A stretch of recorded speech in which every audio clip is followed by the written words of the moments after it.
Eu quero convidá-lo a abrir a palavra de Deus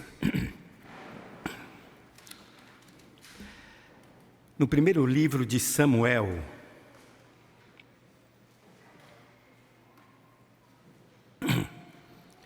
em seu capítulo 17.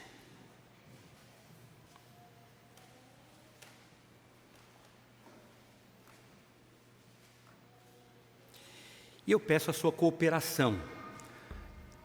Nós vamos ler responsivamente todo o capítulo. É um capítulo grande, conto com a sua colaboração e a sua atenção, para que nós possamos tirar bastante proveito da leitura da palavra de Deus. 1 Samuel 17, todo o capítulo, eu lerei os versículos ímpares e os irmãos responderão com os versículos pares. Ajuntaram os filisteus as suas tropas para a guerra e congregaram-se em Socó, que está em Judá, e acamparam-se entre Socó e Azeca e Éfes-damim. Porém, Saul e os homens de Israel se ajuntaram e acamparam no vale de Elá, e ali ordenaram contra os filisteus. Estavam estes num monte do lado da Lém, e os israelitas no outro monte do lado da Quém, e entre eles o vale. Então saiu do arraial dos filisteus um homem guerreiro, cujo nome era Golias de Gate, de altura de 6 côvados e 1 palmo. Trazia na cabeça um capacete de bronze e vestia uma couraça de escamas, cujo peso era de 5.000 siclos de bronze. Trazia candeleiros de bronze nas pernas e um dardo de bronze entre os ombros.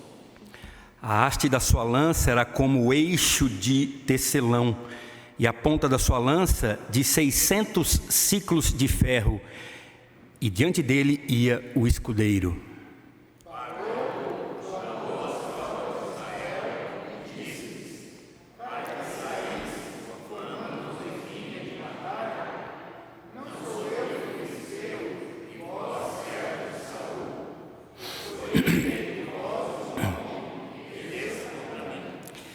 Se ele puder pelejar comigo e me ferir, seremos vossos servos. Porém, se eu o vencer e o ferir, então sereis nossos servos e nos servireis. Disse mais o filisteu: hoje afronto as tropas de Israel.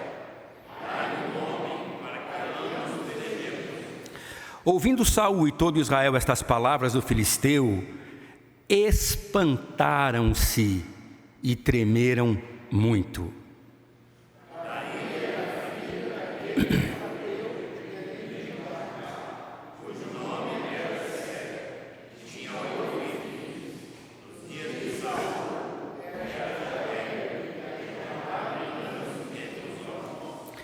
Apresentaram-se os 3 mais velhos de Jessé a Saul e o seguiram à guerra.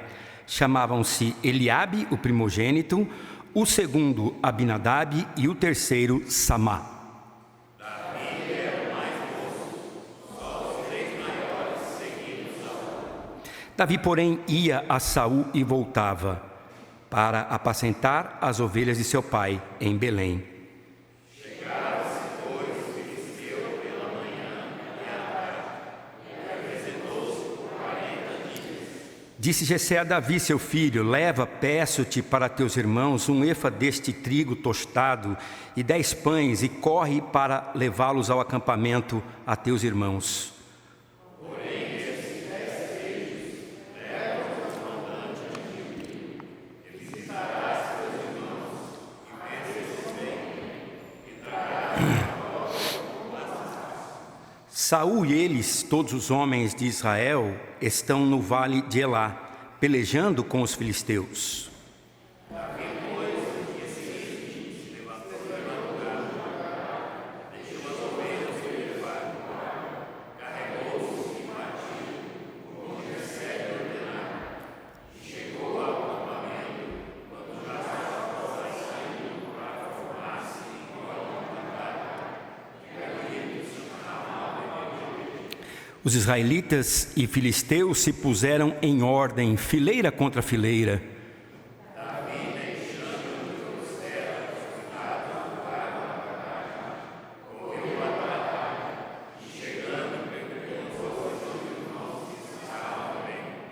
Estando Davi a falar com eles, eis que vinha subindo do exército dos filisteus o duelista, cujo nome era Golias, o filisteu de Gate, e falou as mesmas coisas que antes falaram, e Davi o ouviu. Todos os israelitas, vendo aquele homem, fugiram diante dele, e temiam grandemente. E diziam uns aos outros: vistes aquele homem que subiu? Pois subiu para afrontar Israel.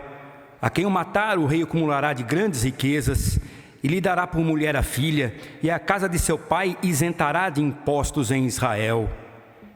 Então falou Davi aos homens que estavam consigo, dizendo: que farão aquele homem que ferir estes filisteus, e tirar a afronta sobre Israel?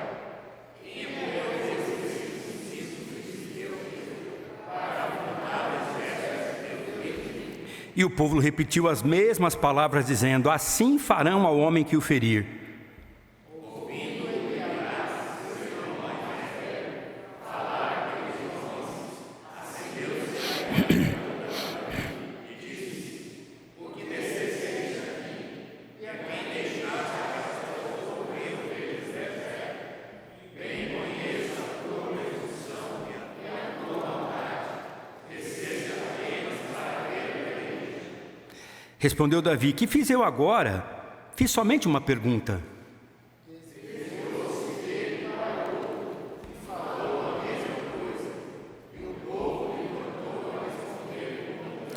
Ouvidas as palavras que Davi falara, anunciaram-nos a Saul, que mandou chamá-lo.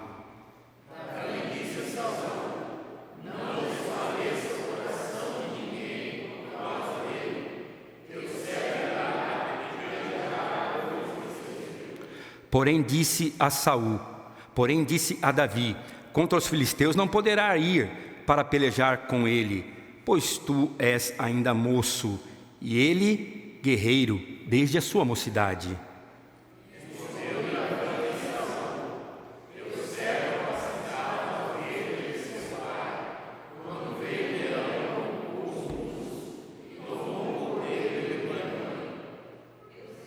Eu saí após ele e o feri, e livrei o cordeiro da sua boca. Levantando-se ele contra mim, agarrei-o pela barba, e o feri e o matei.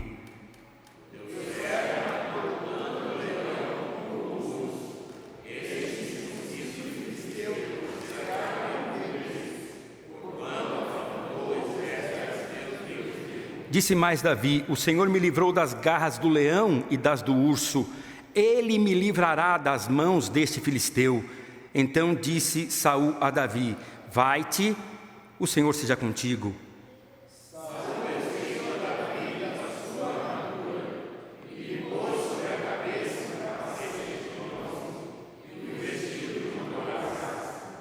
Davi cingiu a espada sobre a armadura e experimentou andar, pois jamais a havia usado. Então disse Davi a Saul: não posso andar com isso, pois nunca o usei. E Davi tirou aquilo de sobre si.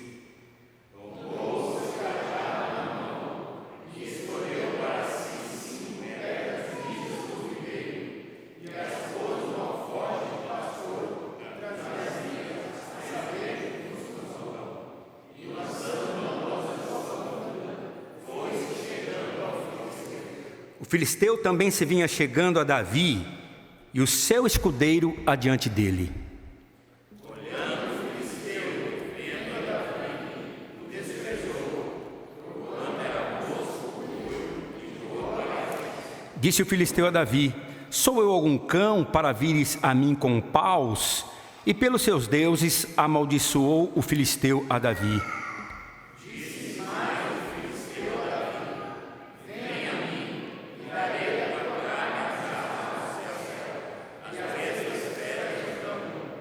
Davi, porém, disse ao filisteu: tu vens contra mim com espada, e com lança, e com escudo, Eu, porém, vou contra ti, em nome do Senhor dos Exércitos, o Deus dos exércitos de Israel, a quem tens afrontado.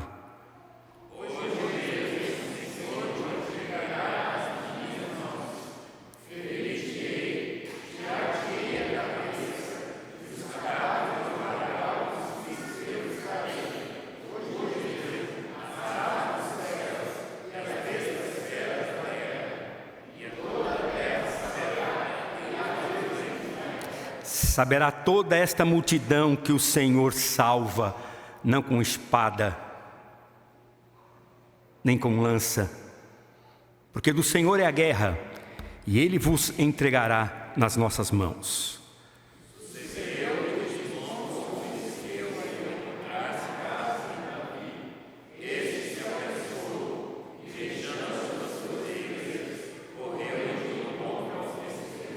Davi meteu a mão no alforje e tomou dali uma pedra, e com uma funda lhe atirou, e feriu o filisteu na testa. A pedra encravou-se-lhe na testa, e ele caiu com o rosto em terra. Assim prevaleceu Davi contra o filisteu, com uma funda e com uma pedra, e o feriu e o matou, porém não havia espada na mão de Davi. Pelo que correu Davi, e lançando-se sobre o filisteu, tomou-lhe a espada, desembainhou-a e o matou, cortando-lhe com ela a cabeça. Vendo os filisteus que era morto o seu herói, fugiram.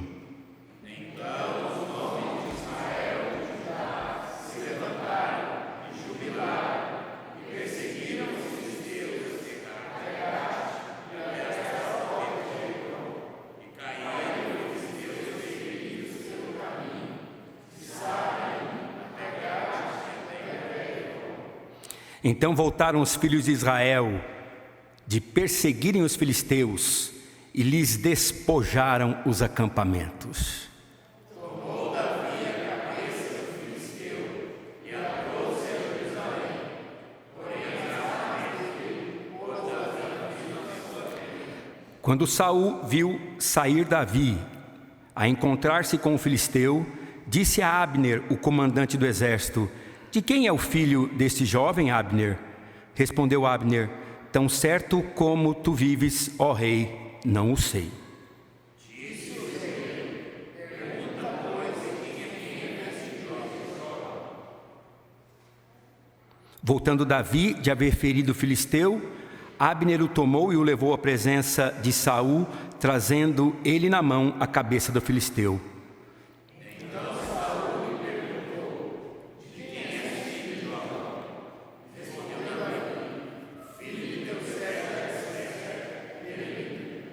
Oremos, irmãos. Bondoso Deus, como é bom termos a Tua palavra aberta diante de nós. Como é bom, como é agradável a leitura dos Teus grandes e poderosos feitos em favor da salvação do Teu povo. Como é bom podermos clamar a um Deus vivo e que fala aos nossos corações. Que, ó Deus, da nossa parte haja igual disposição de entregarmos a nossa vida a Ti, obedecendo aquilo que o Senhor tem para nós nesta noite. Tem misericórdia da nossa vida, abençoa-nos concedendo que nenhum de nós saia daqui, Santo Deus, da mesma forma pela qual entrou, mas que saiamos cheios da Tua presença e com maior desejo ainda de Te amar e Te servir como Tu és digno e merecedor. Em nome de Jesus, amém. Meus irmãos, o tema da nossa meditação desta noite é lições da fé na vida de Davi. Você pode repetir comigo? Lições da fé na vida de Davi. Como vai a sua fé? Ou, perguntando de outra maneira, como está a sua fé? Esta é uma pergunta tão tão importante que nós precisamos entender primeiro acerca de algumas coisas que a palavra fé significa. Quando perguntamos como vai a sua fé, ou quando perguntamos como está a sua fé, nós precisamos entender à luz da palavra de Deus o que é que esta fé significa. Fé, meus irmãos, no Novo Testamento, por favor, preste atenção, tem basicamente 3 significados. O primeiro significado é a fé salvadora. É a fé infundida em nosso coração pelo Espírito Santo de Deus e que nos faz crer em Jesus Cristo como único e suficiente Salvador. A fé salvadora é um presente da graça. A fé salvadora é selada em nossos corações pelo Espírito Santo que nos foi dado. A fé salvadora é um presente de Deus para os seus filhos. Portanto, esta fé não sofre nenhum tipo de alteração. Por quê? Porque ela não é sua. Ela te foi dada. Porque ela não nasceu de você. Ela nasceu do Espírito Santo de Deus. Efésios capítulo 2. Pela graça sois salvos mediante... E isto é dom, bênção. Reverendo, é bom pregar em igreja presbiteriana, né? É bom, né? É gostoso, né? Se é dada por Deus, ela não sofre alteração. Se é dada por Deus, você não pode arrancá-la, porque ela não é sua. A fé salvadora é perene. A fé salvadora não sofre variação. Amém, irmãos? Mas há também no Novo Testamento um segundo sentido da palavra fé. É a fé patrimônio do Evangelho.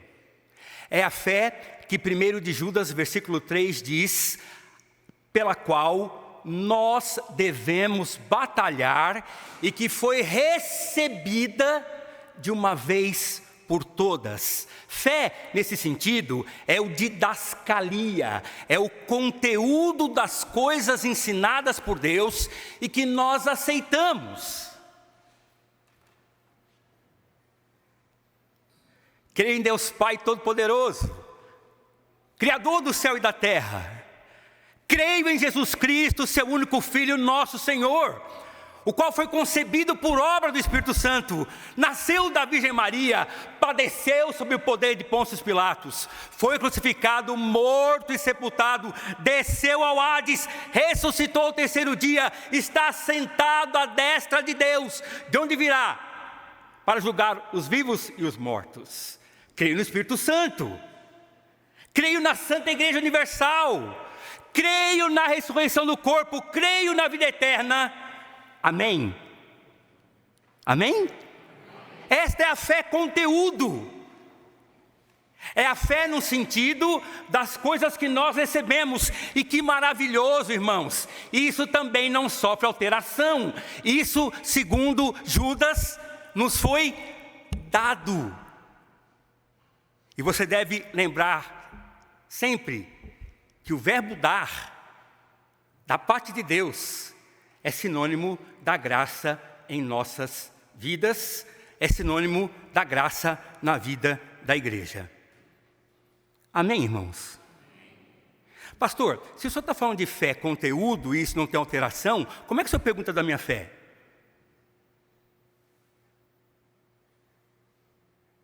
Pastor, se o senhor está falando de fé, e isso não se altera porque foi presente da graça no meu coração, como é que o senhor pergunta como é que está a minha fé?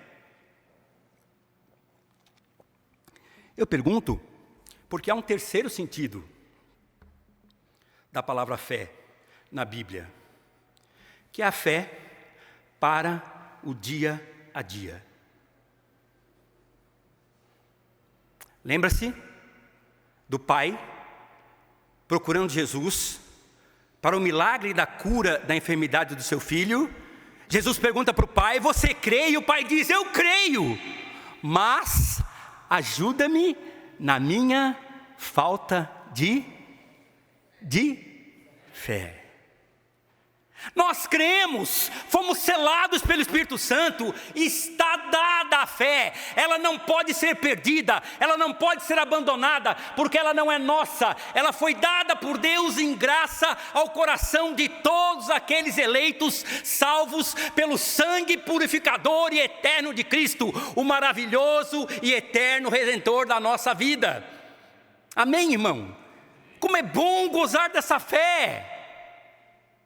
Há uma fé que significa a fé na Bíblia, a fé no Evangelho. E eu louvo a Deus porque ela não se altera. Ela de Gênesis a Apocalipse é tudo que Deus quis para mim. É tudo que Ele desejava para a minha vida. De Gênesis a Apocalipse, a suficiência total para que eu creia firmemente em Cristo, o meu Redentor.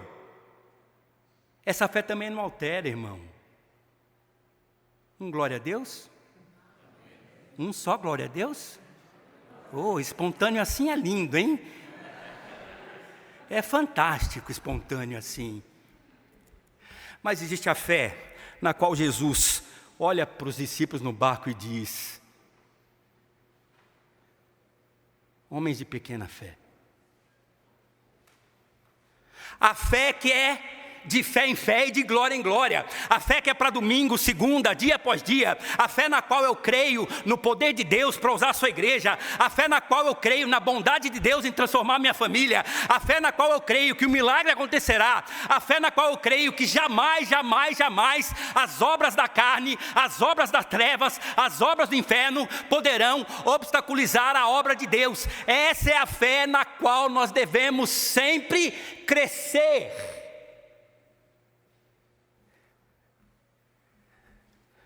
Mas sejamos honestos, irmãos, nem sempre nós estamos bem. Pelo menos é assim comigo. Você acorda bem na fé todo dia, não é isso? Todo dia você acorda bem na fé, não é isso? Os problemas nunca te abalam. Pois bem, é disto que eu quero falar a partir da experiência de Davi. As lições da fé, não a fé salvadora, essa, louvado seja Deus, você não vai perder, e não é porque você é bonito. É porque aquele que te ama te selou com o Espírito Santo. A fé no Evangelho é fantástica, a didascalia é fantástica. Diga, eu creio, Gênesis, Apocalipse, bênção, você também recebeu. Mas a fé do dia a dia, a fé para crer quando está desempregado, a fé para crer quando o filho rebelde se afasta da igreja, a fé para crer que todos os desafios serão vencidos e Deus será glorificado na minha vida. De vez em quando, eu e você precisamos perguntar como ela está. E eu gosto de pensar em Davi, e eu gosto de lembrar de Davi, embora ao mencionar a fé de Davi, um juiz adormecido em nossos corações, logo pense nos seus pecados, logo pense nos seus delícias, logo pense nos seus crimes. O Novo Testamento não pensa assim. Em Atos nós lemos que ele é o homem segundo o coração de Deus. Tenho profunda convicção que estas coisas afirmadas acerca de Davi dizem respeito à sua fé, à sua confiança, aquilo que ele exercia dia após dia nas batalhas, aquilo que ele exercia dia após dia nas crises, aquilo que ele exercia dia após dia sendo rei de Israel. Quando lemos sobre Davi em Hebreus capítulo 11, ficamos encantados com aquela galeria dos heróis da fé, e falando de cada um deles, o autor aos Hebreus diz, e nos faltaria tempo para falar da fé de Davi.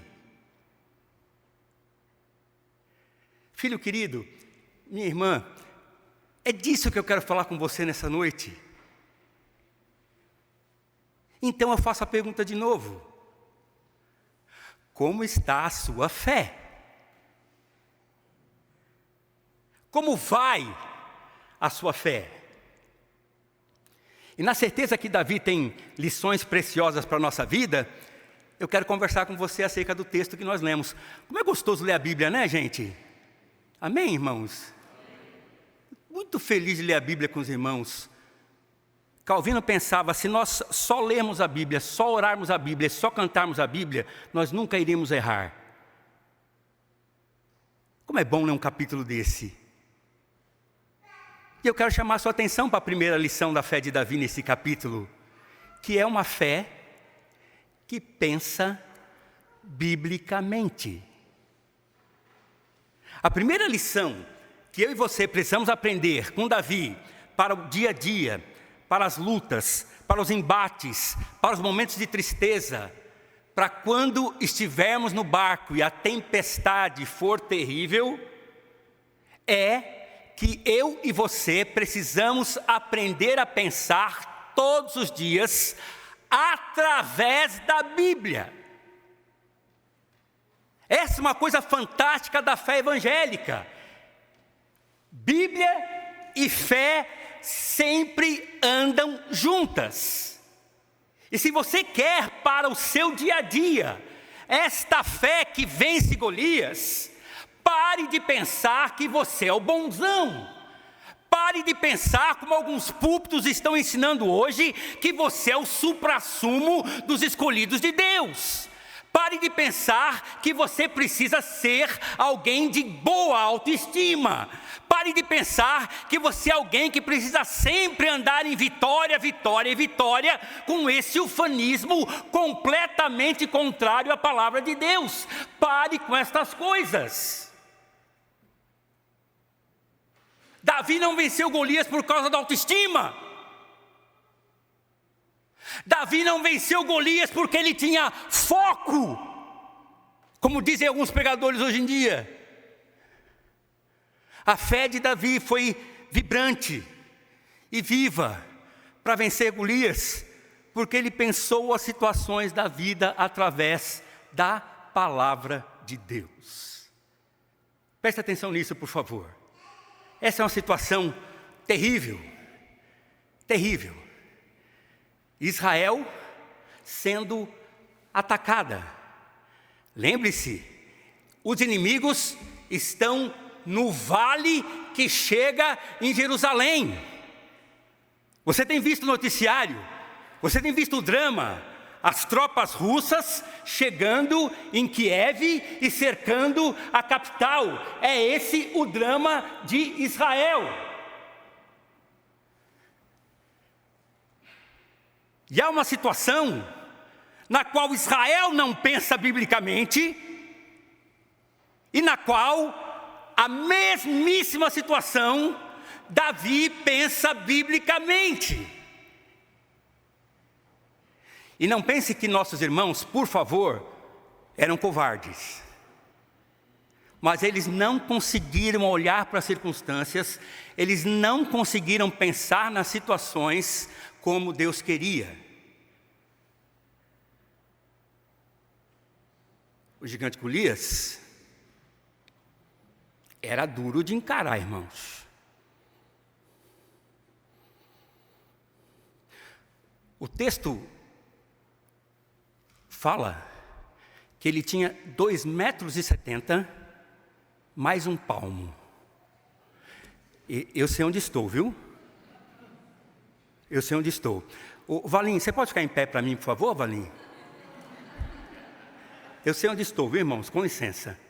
Que altura você tem, filho? 1,88. Nanico. 2,70 e mais um palmo. Irmãos, hoje eu medi meu palmo. 23,5 centímetros. O homem tinha quase 3 metros. Era isso que Israel via. Meus irmãos, ele tinha uma armadura de 70 quilos. Só para cobrir o peito e as costas, ele usava uma armadura de 70 quilos de bronze. Já carregou um saco de cimento alguma vez, filho? Já? Põe mais 20 quilos. A lança dele tinha 5 metros e só a ponta tinha 4 quilos. Israel só conseguia ver essas coisas. É o gigante, é o gigante. E durante 40 dias ninguém conseguia ver mais nada. Era o gigante afrontando o Deus de Israel. É isso que Davi viu. Não era o gigante, não era o homem de 3 metros, não era a couraça, era um incircunciso. Israel só conseguia ver o gigante. E Davi olhou para a situação e disse: não é um gigante, é um incircunciso. O que é isso, reverendo Silas? É pensar biblicamente. Israel ficou 40 dias sendo desafiado todos os dias de manhã e de tarde, todos os dias de manhã e de tarde, e todo mundo pensava: o nosso exército não vai dar conta. E Davi pensou: esse incircunciso não vai vencer. E o problema não é com o exército de Israel, porque nós somos o exército não de Israel, mas o exército do Deus vivo. Amém, irmãos? Você entendeu o que é pensar biblicamente?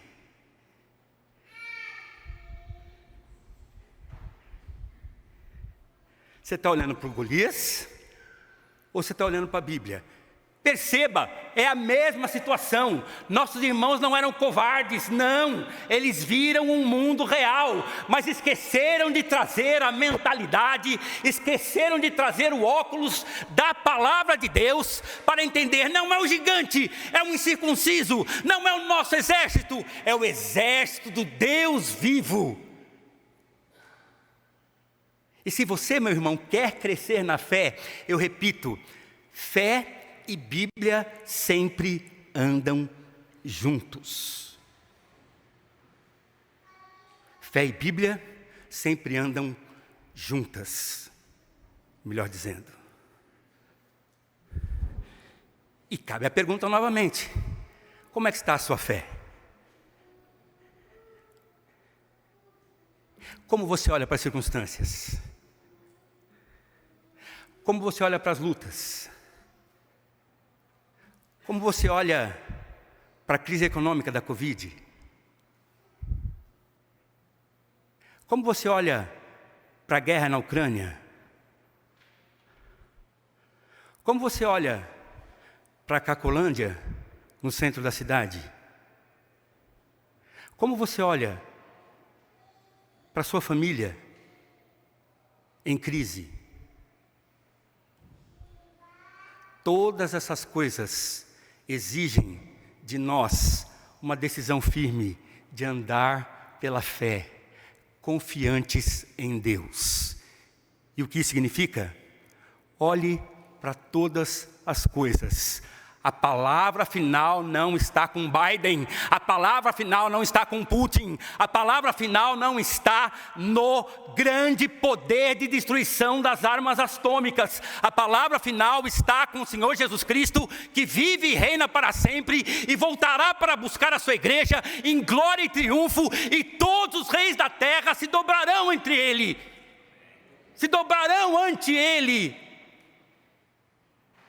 Sim, não precisa negar que o mundo está em crise, não precisa negar o tamanho de Golias, mas por favor, não negue também a sua fé. Olhe para as circunstâncias. É o gigante? Não, é o incircunciso. É um grande exército contra o exército de Israel? Não, nós não somos de Israel, nós somos o exército do Deus vivo. E filho querido, por favor, você quer ter a sua fé alimentada? Encha a sua mente da palavra de Deus. Filha querida, você quer viver nessa fé de glória em glória, de fé em fé, caminhando sempre em triunfo, vencendo as dificuldades, derrotando o inimigo? Por favor, encha o seu coração da palavra de Deus, porque a fé vem pelo e ouvir a palavra de Deus. A primeira lição de Davi para o nosso crescimento na fé é que nós temos que pensar biblicamente. Aprender a pensar biblicamente. Repete comigo. Aprender a pensar biblicamente. Você quer isso? Então ache um lugar especial para a Bíblia na sua vida. A segunda lição, bastante preciosa, para todos nós que desejamos crescer nessa fé do dia a dia, nesta fé que enfrenta gigantes, nesta fé que luta para viver apenas para a glória de Deus, é que, além de pensar biblicamente, nós precisamos aprender a pensar nas promessas. Eu vou falar e você repete. Pensar biblicamente. Os irmãos também. Só as irmãs estão acordadas hoje? Pensar biblicamente. Pensar nas promessas. Esta é a preciosa lição de Davi. Davi estava envolto naquela situação, e uma situação bastante delicada, irmãos.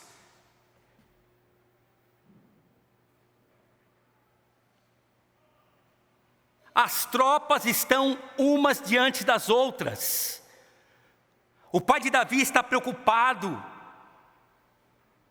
Não tem internet, não tem telefone, não tem WhatsApp. Eu quero saber como é que estão os meus 3 filhos mais velhos nessa guerra. E ele manda o pequeno Davi, provavelmente entre 15 e 20 anos, ainda nem sequer apto para a guerra, saber dessas notícias. E lá está uma situação curiosa. Saul, temeroso, Saul, que não confiava em Deus, começa a fazer promessas para quem enfrentasse Golias. E quando Davi chega, procurando o comandante das forças armadas das tribos de Israel, que era mineiro. Você sabe porque eu sei que ele era mineiro, né? Ele levou 10 queijos. Ele era do sul de Minas, tenho certeza.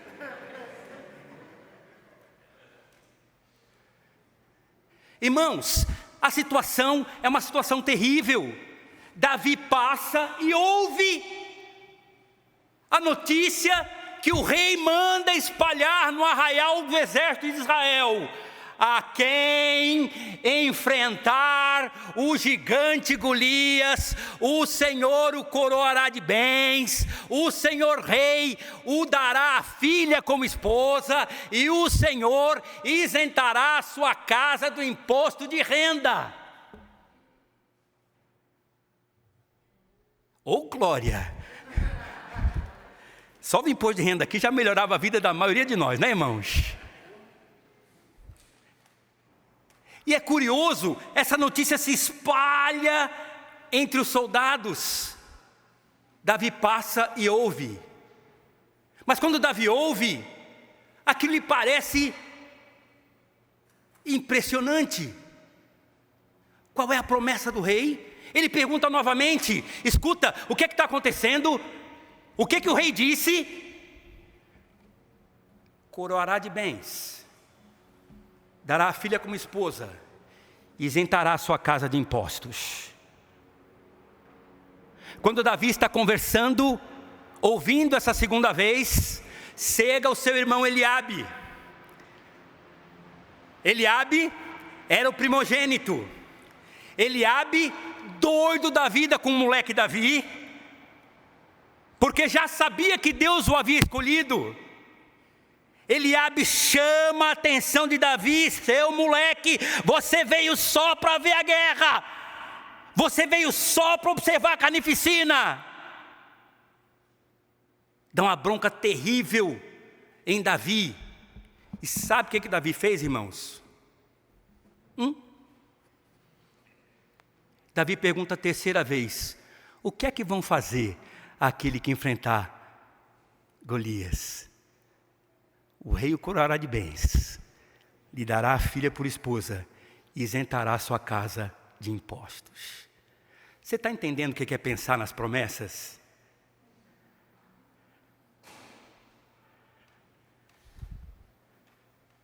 A promessa era igual para qualquer soldado, mas ninguém prestou atenção. Em 6 versículos, Davi pergunta 3 vezes, qual é a promessa do rei? Irmãos, que coisa fantástica para a nossa fé. Se nós não tomarmos cuidado, uma lavagem cerebral insistente e constante do grande Golias, do filisteu incircunciso, tomará o nosso coração e não haverá lugar para as promessas do Rei Jesus na nossa vida. Doutor Gabriel, meu querido irmão, Doutor Cleverson, meu querido amigo, por favor, preste atenção. Por 2 vezes o texto diz que em 40 dias, o filisteu chegava diante do exército de Israel e dizia: tem macho aí? E o silêncio era igual a esse aqui. 40 dias de manhã e de noite, 80 vezes. Aquela coisa batida do medo, aquela coisa batida do inimigo, aquela coisa batida daquele que não quer o nosso bem, aquele que quer o mal de Israel. É uma lavagem cerebral na universidade, é uma lavagem cerebral na mídia, é uma lavagem cerebral nas artes. Cuidado com o inimigo. Ora, se estamos falando como é que a fé cresce, deixa eu dizer uma coisa para você. Eu vou dizer como é que ela diminui também.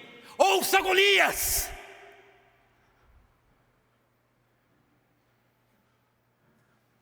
Ouça o mundo! Mas o que fomos chamados foi para ouvir a Deus e as benditas promessas do Senhor para cada um de nós. Amém, irmãos? Você está aqui pensando em quê?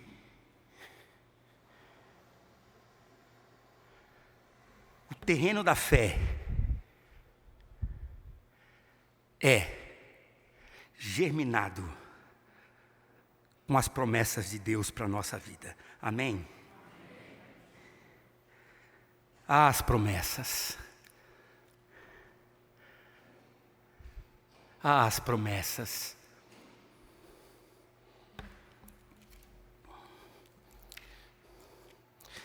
Reverendo Silas, eu vou aproveitar que a Glaucia, minha esposa, não veio, e vou fazer uma coisa que ela me daria bronca depois. Espero que, meu bem, você não esteja na internet. Firme nas promessas do meu Salvador, cantarei louvores ao meu Criador. Fico pelos séculos do seu amor, firme nas promessas de Jesus. Firme, firme, firme nas promessas de Jesus, meu mestre. Firme, firme, sim, firme nas promessas de Jesus. Ninguém conta para ela domingo que vem, tá bom? Nós precisamos cantar isso com o coração, irmãos. A fé há de crescer quando nós ouvirmos o que o Rei Jesus nos promete. Amém? Hebreus capítulo 11 diz que Moisés recusou ser chamado filho da filha de Faraó e preferiu ser tratado como escravo no Egito, porque considerou o opróbrio de Cristo como melhor do que todos os galardões do Egito. Você pega um dos maiores reinos da antiguidade, um dos mais gloriosos e luxuosos reinos de toda a história humana, e quando Moisés esteve diante da escolha, eu quero isso ou quero o opróbrio de Cristo, ele considerou melhor o galardão do sofrimento de Cristo. Que coisa fantástica, irmãos! Se participamos do sofrimento, participaremos também da glória. Ô filho querido, o que é que o Egito pode te oferecer?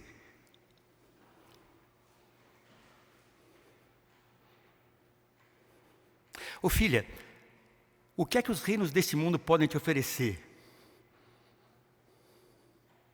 Olhe para as promessas da palavra de Deus e você descobrirá que todas as promessas do mundo são como nada quando comparadas com Cristo. Amém, irmãos? Ora, quando a igreja é perseguida, sendo brutalmente assassinada, sim, um verdadeiro genocídio acontecia, nossos irmãos do primeiro século cantavam Maranata, que não significa apenas vem Senhor Jesus, mas significa também virá o Senhor Jesus. Você está entendendo, meu irmão? Cante as promessas, pense nas promessas, aproprie-se das promessas, medite nas promessas, e assim você terá a sua fé abençoada e fortalecida. Volto, portanto, à pergunta inicial: como está a sua fé? Como vai a sua fé? Oremos, irmãos.